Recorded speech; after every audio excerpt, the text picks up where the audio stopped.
Mais uma vez eu saúdo a todos com a paz do Senhor. Quero convidá-los a abrirmos a palavra do Senhor na carta do apóstolo Paulo aos Romanos, capítulo 3, a partir do versículo 9. Romanos capítulo 3, versículo 9.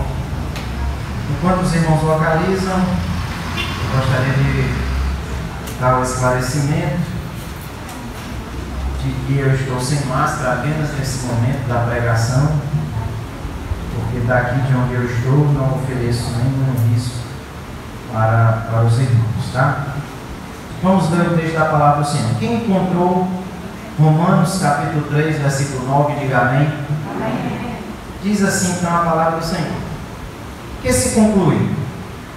Temos nós qualquer vantagem?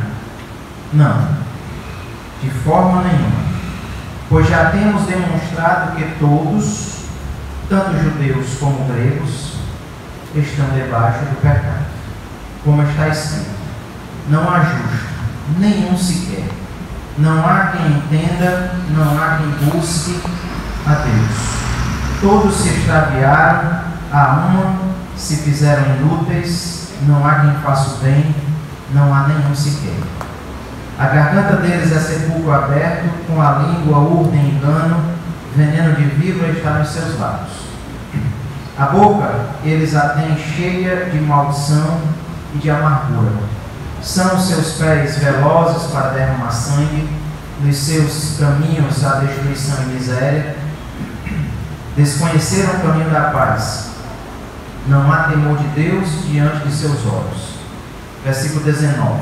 Ora, sabemos que tudo que a lei diz, aos que vivem na lei o diz, para que se cale toda a boca e todo mundo seja culpável perante Deus, visto que ninguém será justificado diante dele por obras da lei, em razão de que pela lei vem o pleno conhecimento do pecado. Amém? Curva sua cabeça, feche os seus olhos e ore comigo agora, em nome de Jesus, pedindo ao Senhor que fale aos nossos corações, que nos edifique através da sua palavra e que fale de uma forma especial aos nossos corações. Oremos.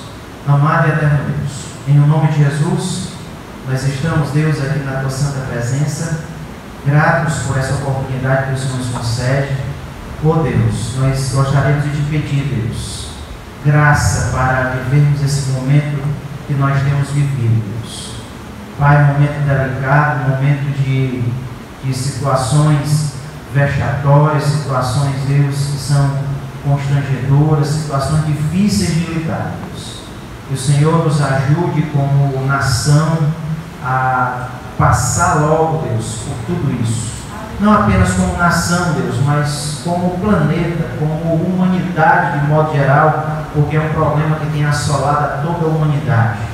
Deus, nos ajude, Deus, para a glória do teu nome, a agirmos de forma sábia, de forma prudente, para a glória e louvor do teu nome, Deus. Nesse momento te pedimos que o Senhor venha falar aos nossos corações por meio da tua palavra, que o Senhor venha transmitir a tua vontade às nossas vidas e que o Senhor possa nos edificar através da tua santa palavra. Pois assim, Deus, nós oramos e pela fé agradecemos, em nome de Jesus. Amém e amém. Meus irmãos, nós estamos numa série de ensinos acerca da carta do apóstolo Paulo aos Romanos, carta que tem uma importância muito significativa para todos nós, e temos feito isso já há algumas semanas. Já falamos de alguns textos do capítulo 1, capítulo 2, e hoje nós estamos falando um pouco acerca do capítulo 3 dessa carta. Nós não estamos fazendo um comentário versículo por versículo, não é esse o nosso propósito, mas nós estamos falando e pensando um pouco sobre alguns textos específicos de cada um desses capítulos da carta do apóstolo Paulo. Mas se você não teve a oportunidade de ouvir as outras mensagens aqui no templo, você pode acessar o canal da igreja no YouTube, Assembleia de Deus Metrópole, e lá você vai encontrar as outras mensagens. Todas as outras que nós já tínhamos apresentado para a igreja, aqui presencialmente, estão gravadas e estão disponibilizadas lá no canal da igreja. Você pode ver as que você não viu aqui presencialmente no culto, tá? Então nós estamos falando sobre alguns textos desses diversos capítulos da carta aos Romanos. E hoje nós gostaríamos de falar um pouco acerca daquilo que Paulo vai dizer a partir desse versículo 9. Nós mencionamos que no capítulo 2, Paulo vai direcionar uma série de críticas ao judaísmo, a uma parcela dos judeus. Os judeus se orgulhavam tão somente pelo fato de serem judeus. Eram judeus e isso para eles era um motivo de orgulho. E eles se achavam melhores, eles se achavam superiores às outras nações, tão somente porque eram descendentes de Abraão, porque haviam recebido a aliança por meio de Moisés, porque deles viria o Cristo, no caso já tinha vindo, dentre eles se levantaram os profetas que escreveram o Antigo Testamento, e eles, por conta disso e outros fatores mais, eles se orgulhavam por serem judeus. E aí Paulo começa no capítulo 2 a direcionar uma série de críticas para eles, para o judaísmo de modo geral, para os judeus. É claro que existiam exceções, mas Paulo está falando de forma geral, tá? Não querendo dizer que todos eram iguais, mas uma parcela significativa dos judeus viviam assim, uma vida religiosa hipócrita, que se limitava à aparência. Paulo vai tratar disso no final do capítulo 2, quando ele vai mostrar que a verdadeira circuncisão não é aquela que é feita na carne, apenas na exterioridade do corpo, mas a verdadeira circuncisão, de acordo com a argumentação de Paulo, era aquela que era do coração, no homem interior, no espírito. E Paulo vai direcionando uma série de críticas ao judaísmo como um todo. E aqui nesse capítulo 3, versículo 9, ele vai retomar uma pergunta que ele faz no início do capítulo 3. Capítulo 3, versículo 1, dê uma olhadinha no versículo 1. Ele vai dizer: qual é, pois, a vantagem do judeu? Qual é a utilidade da circuncisão? Paulo vai levantar essa questão acerca da vantagem ou desvantagem de ser judeu. Ele vai falar acerca disso nesse capítulo 3. E no versículo 9, ele vai apresentar uma resposta daquilo que ele vai questionar no versículo 1 que eu acabei de ler. Qual é, pois, a vantagem do judeu? Ou qual a utilidade da circuncisão? E aí lá no versículo 9 do capítulo 3, texto que nós começamos a ler hoje, ele vai dizer: o que se conclui? Temos nós qualquer vantagem? Nós judeus? Ele está se incluindo dentro dessa parcela da humanidade, dentro do judaísmo também, e ele retoma a pergunta dizendo: qual é, pois, a vantagem? O que é que nós concluímos? Temos alguma vantagem em relação aos demais? E ele responde: não, de forma nenhuma. A conclusão a qual Paulo chega é que não havia nenhuma vantagem para o judeu em relação aos demais. Por quê? E ele vai responder ainda nesse versículo 9. Ele vai dizer: pois já temos demonstrado que todos, tanto judeus como gregos, estão debaixo do pecado. Não havia vantagem em ser judeu, porque o judeu, assim como todos os demais gentios, o judeu também estava debaixo do pecado. O judeu também era pecador, como qualquer outro ser humano de qualquer uma outra nacionalidade. Paulo, a partir desse ponto de vista, Paulo vai mostrar que não havia vantagem para o judeu no simples fato de ele ser judeu, pois na condição de judeu também todos estavam debaixo do pecado. Essa é a condição da humanidade inteira. Todos estão debaixo do pecado. Todos. Eu e o Diego, nós ficamos aqui essa semana, um dia dessa semana, conversando com alguém e por conta das orientações que recebeu, por meio das leituras que fez, por meio dos vídeos que assistiu, ele assimilou algumas ideias.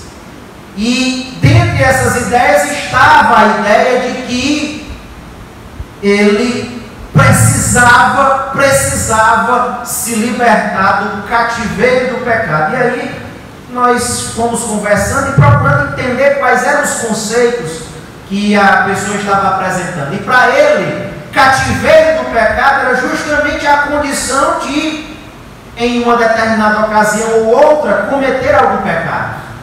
Se isso é o cativeiro do pecado, meus irmãos, todos nós aqui continuamos debaixo do cativeiro do pecado, porque todos nós ainda estamos debaixo do pecado. Todos nós ainda pecamos. Todos nós estamos debaixo desse peso que recai sobre toda a humanidade, chamada pecado. De maneira que nenhum de nós, por mais que nós lutemos, por mais que nós batalhemos contra o pecado, e devemos fazer isso, devemos lutar, devemos batalhar contra o pecado, devemos fazer tudo quanto estiver ao nosso alcance para não pecar, mas, por mais que nós façamos isso, em um momento ou outro, nós seremos vencidos e pecaremos.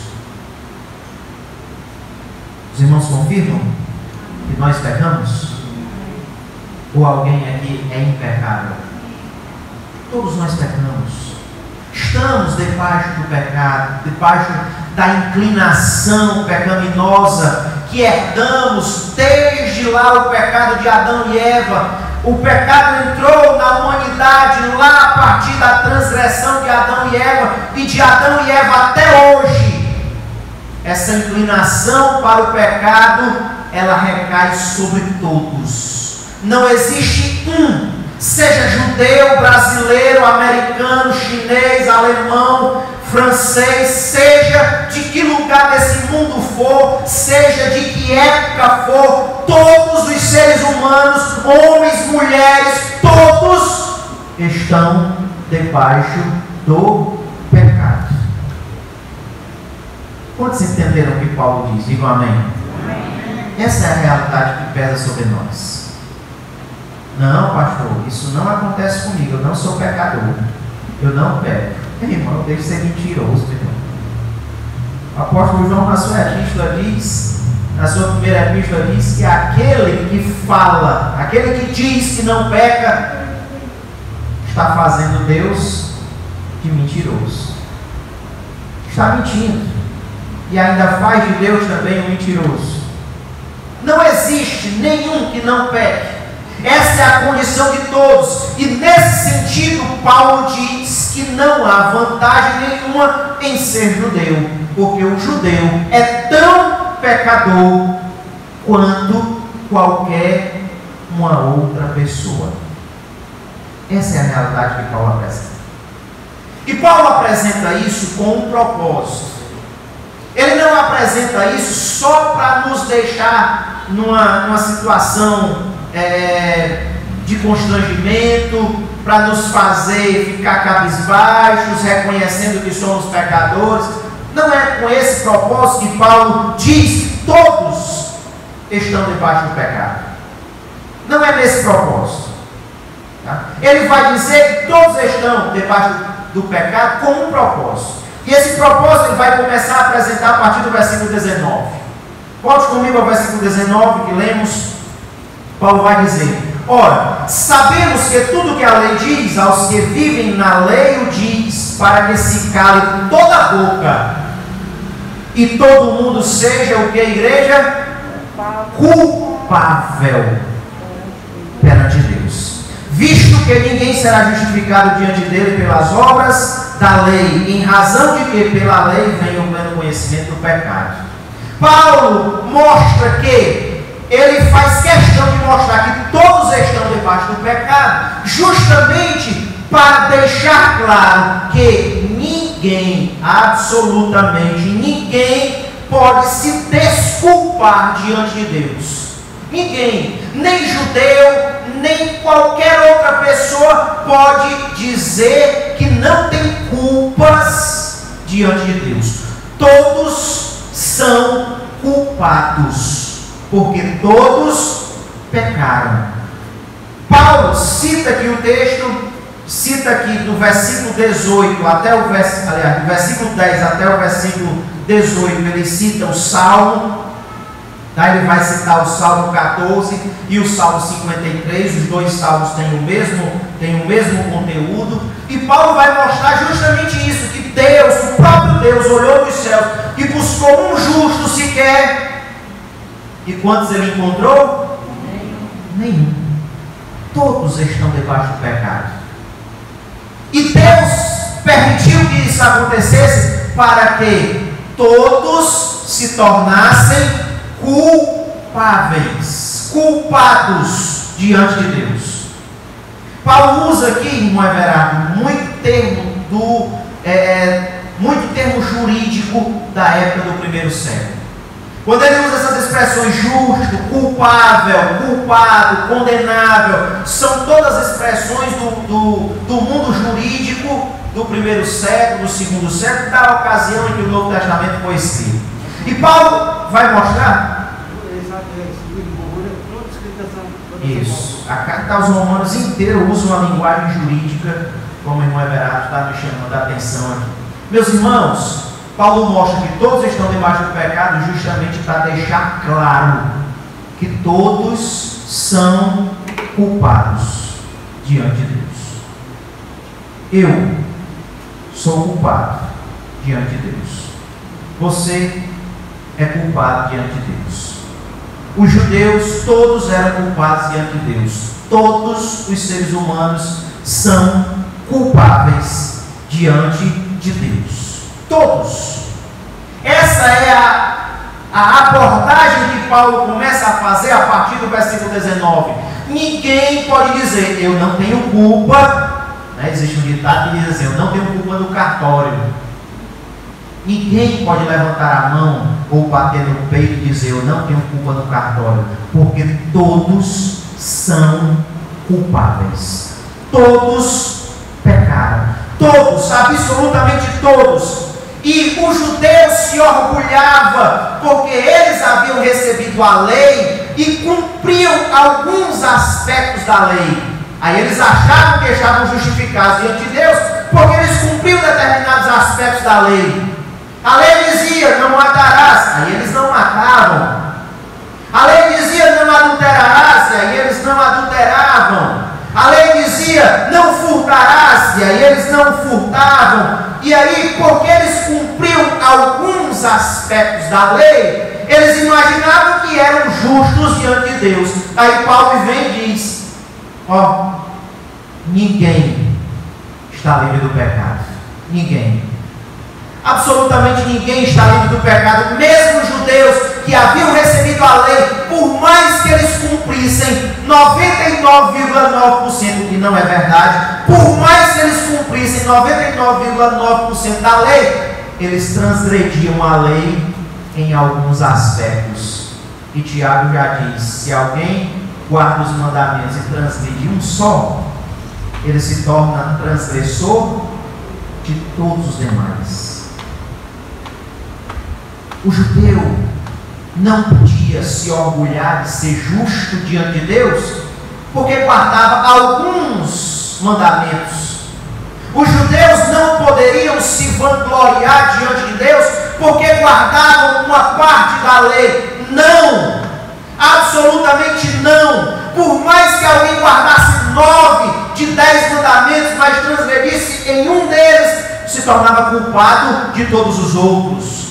Paulo mostra que não há diferença entre judeus e os demais homens do mundo. Todos pecam. Assim como você e eu, por mais que você não beba bebida alcoólica, por mais que você não se prostitua, por mais que você não mate, por mais que você não roube, por mais que você não faça algumas coisas que a sociedade considera pecado, por mais que você não faça, mas você continua sendo pecador. Você não é justo diante de Deus? Porque você guarda alguns princípios da palavra de Deus, alguns princípios da lei, dos mandamentos do Senhor. Você não é justo diante de Deus, não é porque você não mata, não é porque você não rouba, não é porque você guarda alguns princípios da lei que você é justo diante de Deus. Era exatamente isso que os judeus pensavam. Os judeus achavam que eram justos porque cumpriam alguns aspectos da lei.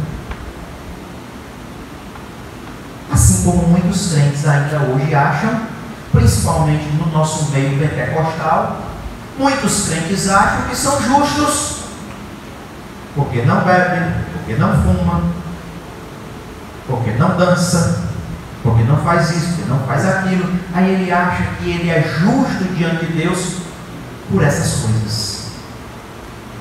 A lei não foi dada para justificar ninguém. A lei foi entregue a Moisés para o povo de Israel com um propósito, não só para Israel, mas através de Israel alcançar todo mundo. A lei foi entregue com um propósito, e Paulo mostra no versículo 20 que propósito foi esse.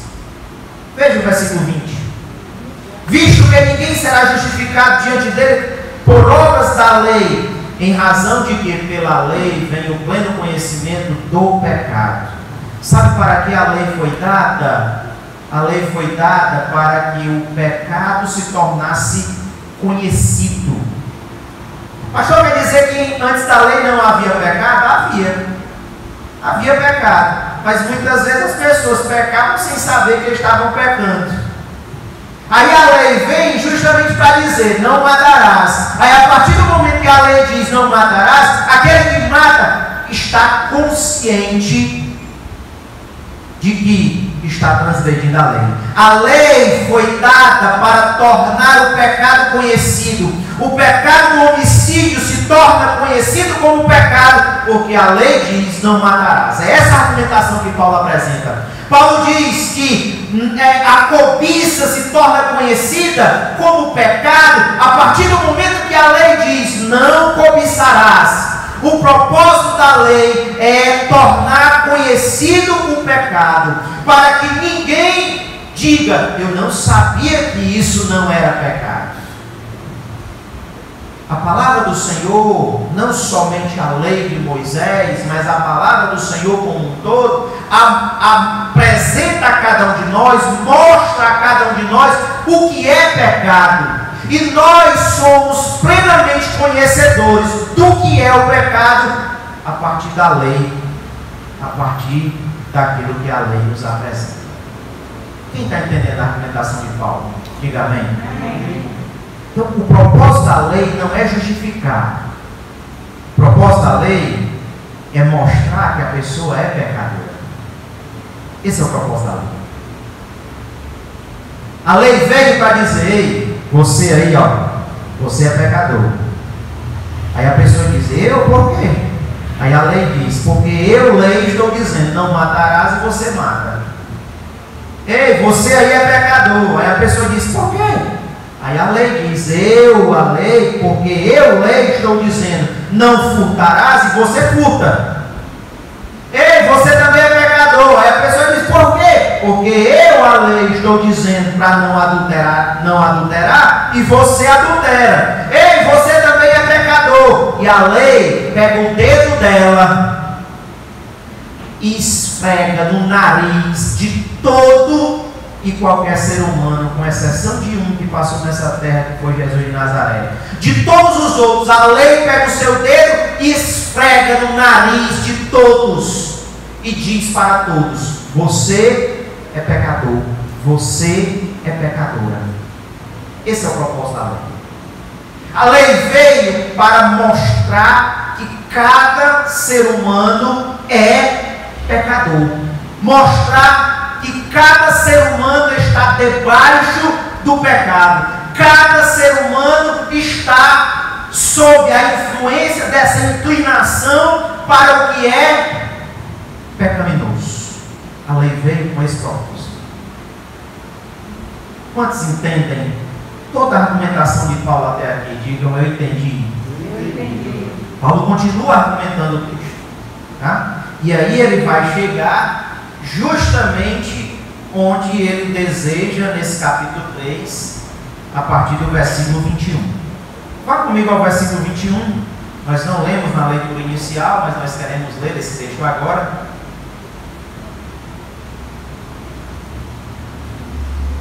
Versículo 21 diz: mas agora, sem lei, se manifestou a justiça de Deus, testemunhada pela lei e pelos profetas. Justiça de Deus mediante o que, irmãos? A fé em Jesus Cristo. Para todos e sobre todos os que creem, porque não há distinção, pois todos pecaram e carecem da glória de Deus, sendo justificados gratuitamente por sua graça, mediante a redenção que há em Jesus Cristo, a quem Deus propôs no seu sangue como propiciação, mediante a fé, para manifestar a sua justiça, por ter Deus, na sua tolerância, deixado impunes os pecados anteriormente cometidos, tendo em vista que a manifestação da sua justiça no tempo presente, para ele mesmo ser justo e justificador daquele que tem fé em quem, irmãos? Em Jesus. Irmão, Paulo foi assim fundamental nas mãos de Deus para orientar o cristianismo, não somente no primeiro século, mas em todas as eras. Paulo foi assim um instrumento fantástico nas mãos de Deus para tornar clara diante de Deus não somente a doutrina da justificação, mas diversas outras doutrinas que são importantes para a nossa fé, para a nossa caminhada. A argumentação que Paulo apresenta aqui, ela é muito clara. Paulo mostra, começa dizendo: existe alguma vantagem em ser judeu? Ele diz: de modo algum, não tem vantagem não. Porque o judeu está debaixo do pecado tanto quanto qualquer outro. Todos pecaram, todos estão debaixo do pecado. Então qual é a vantagem da lei? A lei veio para tornar o pecado conhecido e para mostrar a todos que cada um é pecador. Esse foi o propósito da lei. E aí, a partir desse momento, Paulo começa a dizer no versículo 21: agora, sem lei se manifestou a justiça de Deus, mas testemunhada pela lei e pelos profetas. Lei e profetas, irmãos, é uma expressão do primeiro século, não apenas do primeiro século, mas é uma expressão muito recorrente entre o judaísmo, tá? Lei e os profetas é como eles chamavam o Antigo Testamento. Às vezes eles chamam somente de lei, tá? E aí, normalmente, quando eles falam lei, pode se referir só ao Pentateuco, só aos 5 primeiros livros da Bíblia, Gênesis, Levítico, Deuteronômio, mas também pode se referir a todo o Novo Testamento, a todo o Antigo Testamento, tá? Mas fica na dúvida, depende do contexto. Agora, quando os judeus usam a lei e os profetas, essa expressão, ela se refere a todo o Antigo Testamento. Tem uma outra que eles usam: a lei, os escritos e os profetas. É uma outra forma que eles utilizavam para se referir ao Antigo Testamento. Nós chamamos Antigo Testamento. Eles não usavam essa expressão, tá? Não existe essa expressão do linguajar judeu, tá? do primeiro século. Não existe essa expressão Novo Testamento, Antigo Testamento. Não existe. Essas são expressões nossas, tá? São expressões do cristianismo, tá? E não eram expressões usadas pelo judaísmo. E quando eles queriam se referir ao Antigo Testamento, eles usavam essas expressões: lei e os profetas, a lei e os salmos, era uma outra expressão, tá? E aqui Paulo está dizendo que a justiça de Deus para nós, seres humanos, inclusive os judeus e todos os demais, todas as demais nacionalidades, a justiça de Deus se manifestou sem lei. A justiça de Deus, ela não vem mediante a lei, embora ela seja testemunhada pela lei. É mais um termo jurídico aí, Maderado, tá? A lei testemunha em relação à justiça de Deus. E não apenas a lei, não apenas o Pentateuco, aqui Paulo vai dizer a lei e os profetas, referindo a todo o Antigo Testamento, a palavra de Deus, ela é testemunha da justiça que Deus propôs para o ser humano. Justiça que não vem decorrente da lei, não vem decorrente das obras. Você ou eu, nós não somos justificados porque fazemos isso ou fazemos aquilo. Você não é justo diante de Deus porque você não mata. Você não é justo diante de Deus porque você não furta. Você não é justo diante de Deus porque você ora muito. Você não é justo diante de Deus porque você lê muito a Bíblia. Você não é justo diante de Deus porque você participa de todos os cultos. Você não é justo diante de Deus porque você faz isso ou porque você faz aquilo. Você não é justo de Deus pelo que você faz ou pelo que você deixa de fazer, porque a justiça de Deus, ela não está fundamentada no que fazemos ou no que deixamos de fazer. Amém, irmãos? Essa é a apresentação que Paulo vai fazer. Só que muitos de nós, assim como os judeus também do primeiro século, e os judeus de quase todas as épocas, muitos de nós confundem essa questão.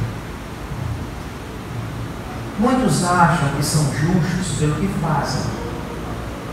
Muitos acham que são justificados diante de Deus pelo que seguem da lei, pelo que seguem de recomendações cristãs, pelo que seguem da doutrina cristã. Muitos acham que são justos por causa disso.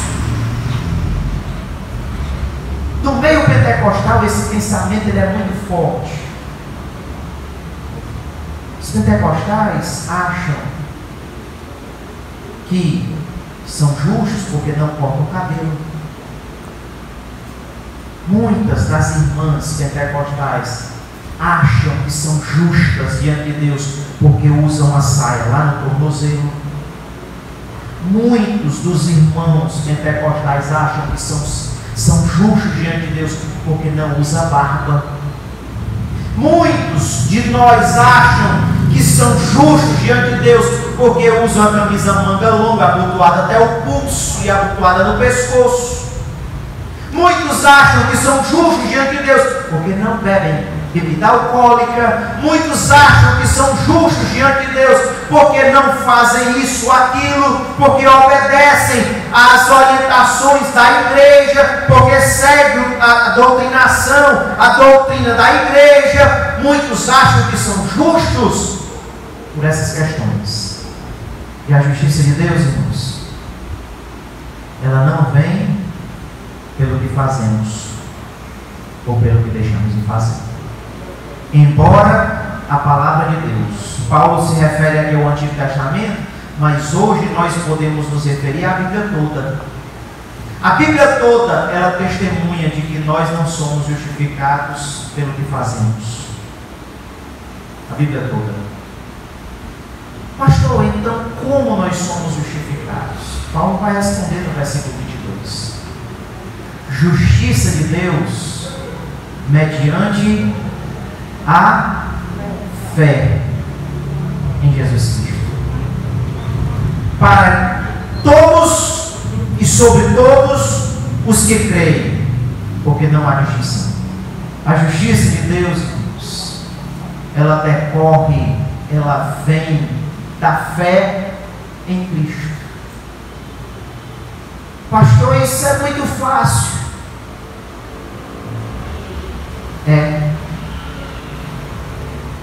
De certa forma é muito fácil. E sabe por que Deus escolheu que fosse assim? Porque se não fosse assim, ninguém seria justificado. Ninguém. Se não fosse dessa forma, nenhum de nós, nem ser humano algum, conseguiria ser justificado diante de Deus, se a justiça de Deus fosse de outra maneira, que não essa, escolhida e determinada pelo próprio Deus.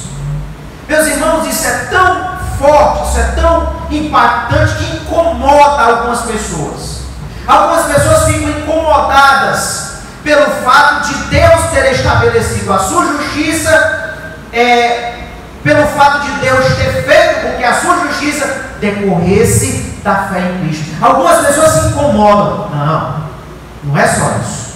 Não pode. Não pode. Eu tenho que fazer alguma coisa.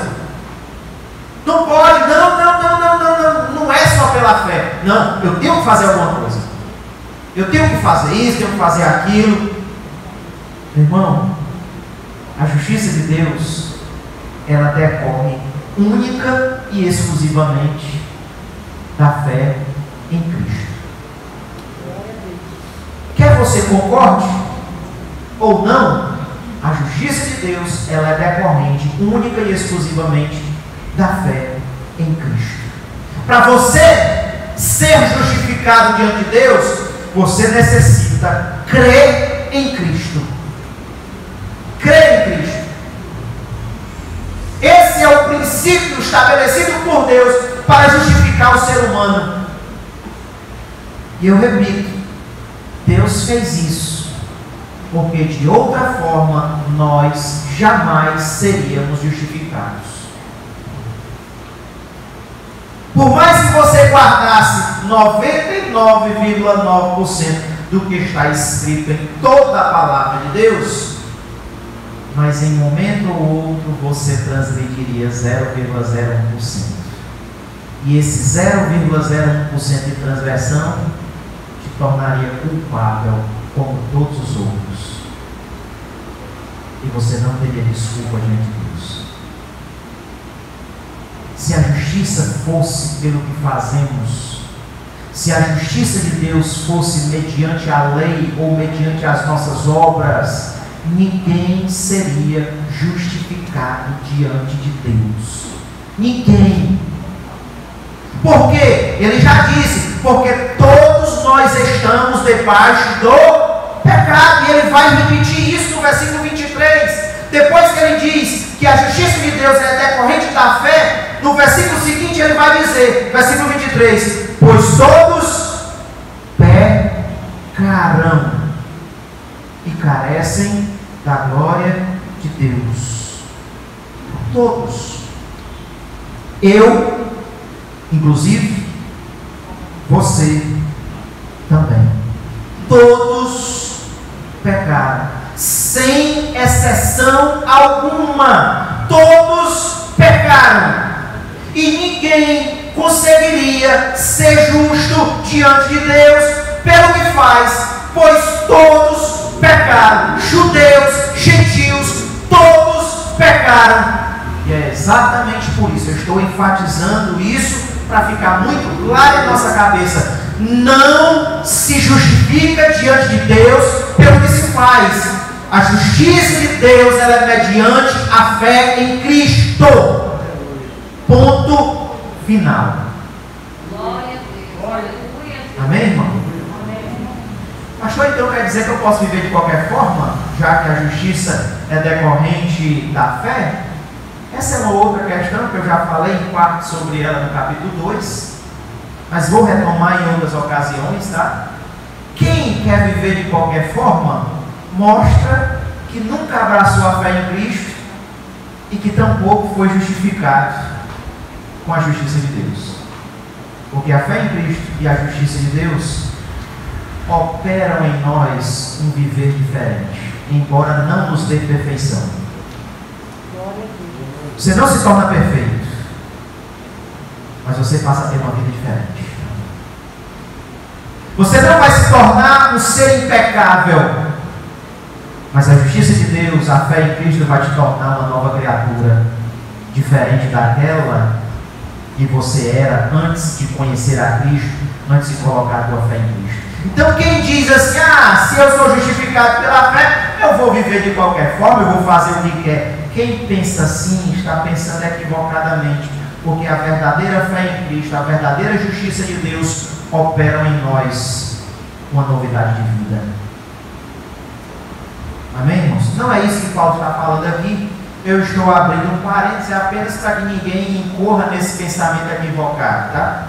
acerca do qual Paulo já fala aqui mesmo na carta aos Romanos. Olha o capítulo 3, versículo 8.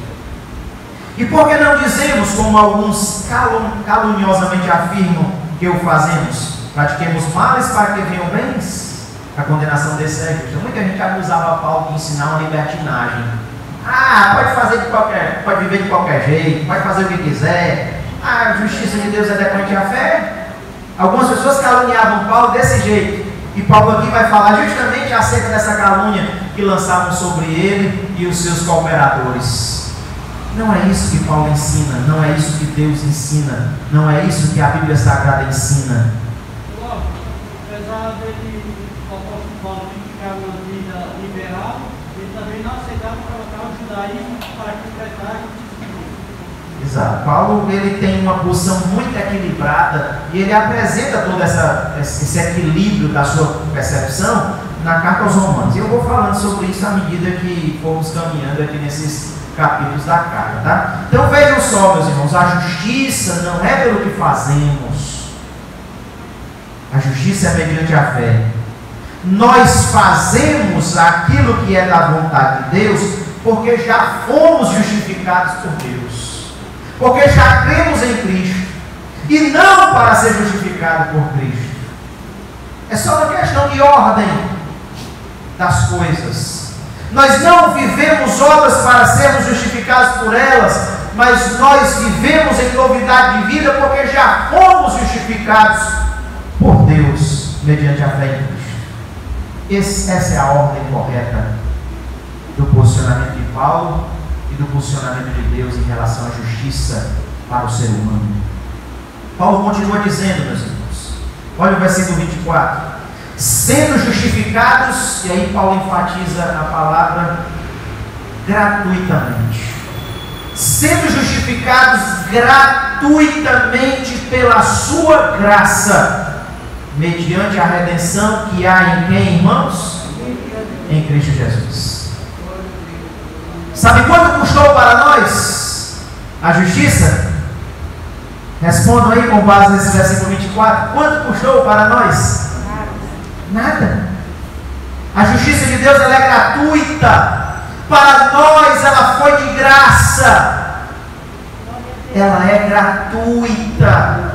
Ela não teve valor nenhum. Ela foi pela graça de Deus. O que é a graça de Deus? A palavra graça no Novo Testamento tem diversos significados. E um deles é uma dádiva, é um favor, um presente que alguém não merece receber, mas mesmo assim recebe. Alguns definem como um dom, é um presente imerecido, um favor da parte de Deus que nós não merecemos. Alguns definem graça assim. E esse é um dos sentidos realmente da palavra graça. A justiça de Deus, irmãos, ela é mediante a graça, ela é um favor que Deus está fazendo a cada um de nós, favor do qual não merecíamos. Glória a Deus. Sabe quem merecia ser justificado? Ninguém. Só Cristo. Só Cristo. Tirando Cristo, nenhum outro merecia ser justificado.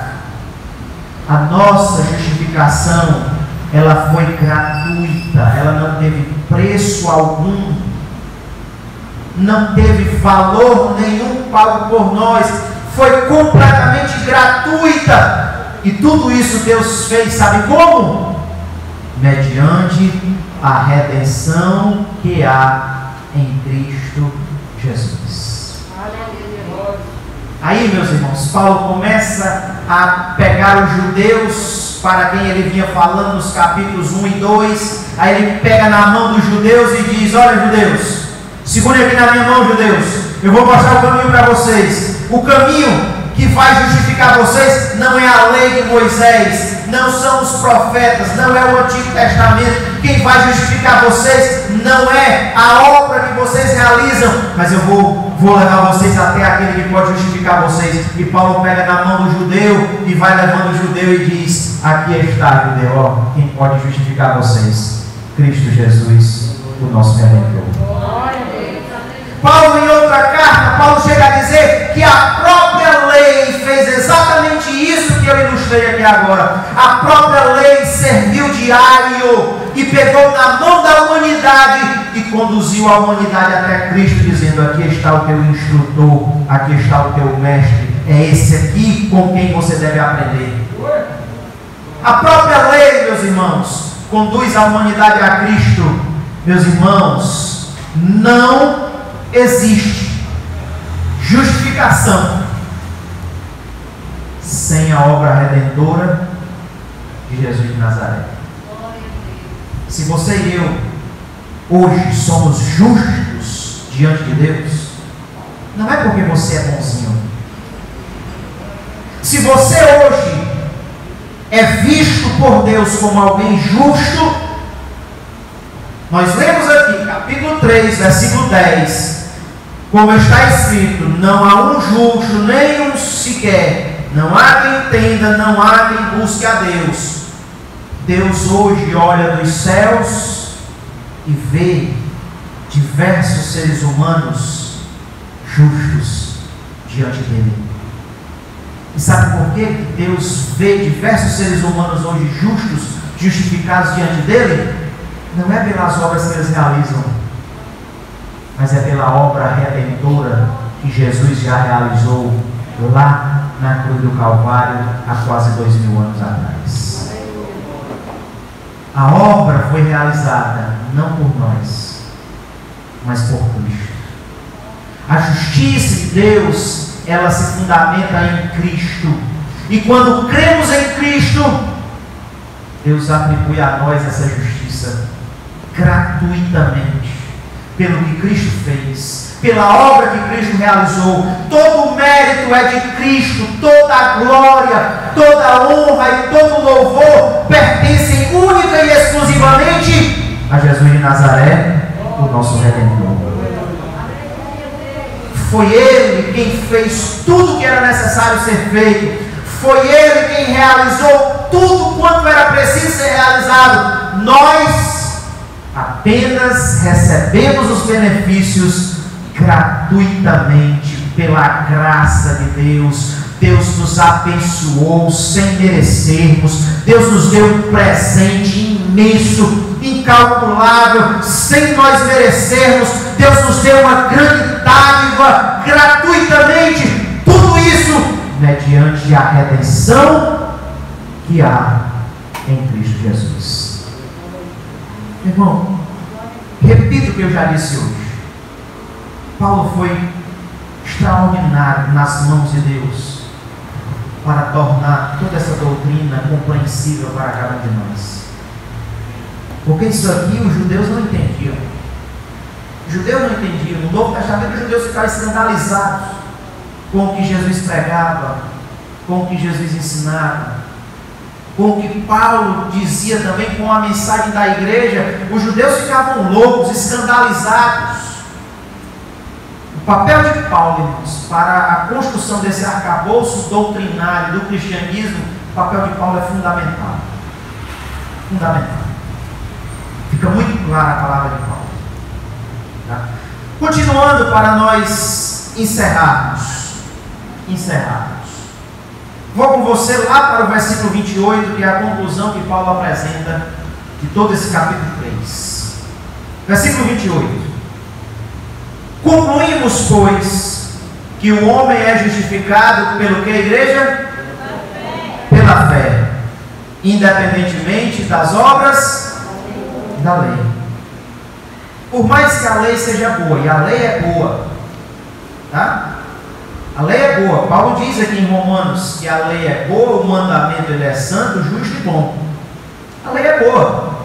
O que a lei ensina é bom, é correto.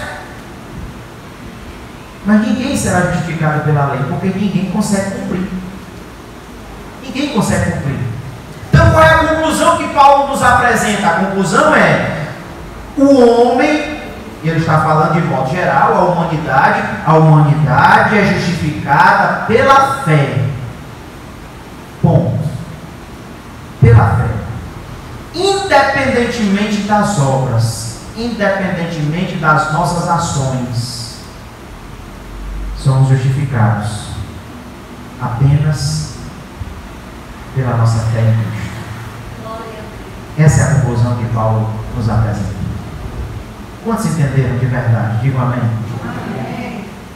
Repito, não caia no erro de achar que você é justo, você é inocente aos olhos de Deus, que Deus ele preparou um lugar lá no céu para você, porque você é muito bom, porque você não bebe, porque você não fuma. Deus preparou um lugar lá maravilhoso para você, porque você anda de vestido longo, de saia longa, porque você, irmã, não apara a ponta do cabelo, porque o irmão não usa bermuda, essas coisas que os assembleanos costumam pregar, porque a irmã não usa. Meu irmão, nós e nem ninguém será justificado pelo que se faz ou se deixa de fazer. Somos justos mediante a fé. É pela obra redentora de Jesus de Nazaré que nós somos justificados diante de Deus. Tão somente por isso. Tão somente por isso. Para não me deixar cair naquela tentação, vou repetir o que eu já disse hoje também. Então, pastor, podemos fazer tudo que der vontade, né? Se eu não sou justificado pelo que eu faço, eu vou começar a beber cachaça agora, pastor. Começar a adulterar, prostituir, eu sou justificado pela fé. Vou fazer tudo que a carne tem vontade. A justiça decorre só da fé em Cristo. Vou aproveitar a vida. Esse tipo de pensamento é típico de quem nunca creu em Cristo. Esse pensamento ele é próprio de quem nunca foi justificado pela fé em Cristo. Quem crê em Cristo, quem foi justificado por Deus, vive em novidade de vida, não para ser justificado, mas porque já foi justificado. Amém, amados? Que Deus possa nos ajudar a compreender e trazer sempre muito clara toda essa mensagem de Paulo em nossa mente. E guardemos de verdade o que Paulo ensina aqui em nosso coração, para não pecarmos contra o Senhor. Te convido a curvar a sua cabeça e a orar comigo novamente, encerrando esse nosso momento de exposição da palavra do Senhor. Oremos. Amado Deus, em o nome de Jesus, nós queremos te agradecer, Deus, pela tua palavra santa e bendita. Pai, muito obrigado. Tua palavra verdadeiramente, Deus, é lâmpada para os nossos pés. Tua palavra é luz para o nosso caminho, Deus. Só erra quem quer errar. Deus, só aprende errado quem quer aprender errado, Deus. Porque a tua palavra ela é muito clara. A tua palavra, Deus, deixa as coisas muito bem compreensíveis, Deus. Pai, nos ajude a guardar sempre aquilo que Paulo nos ensinou aqui nesse texto. Nos ajude, Deus, a viver sempre aquilo que aprendemos nesse capítulo 3 da carta aos Romanos. Que nós façamos, como disse o salmista, guardei a tua palavra no meu coração para não pecar contra ti. Deus, muito obrigado pela vida de Paulo, que deixou escrita essa carta e todos os outros textos quando ele escreveu. Muito obrigado pela vida desse homem, Deus, que marcou de forma tão positiva o cristianismo. Deus amado, que nós valorizemos o que o Senhor escreveu por meio de Paulo, que nós valorizemos o que o Senhor deixou como ensinamento através dos escritos de Paulo, Deus. Que nós conheçamos, que nós aprendamos para a glória e louvor do teu nome. Assim, Deus, nós oramos e pela fé agradecemos em o nome de Jesus. Amém e amém.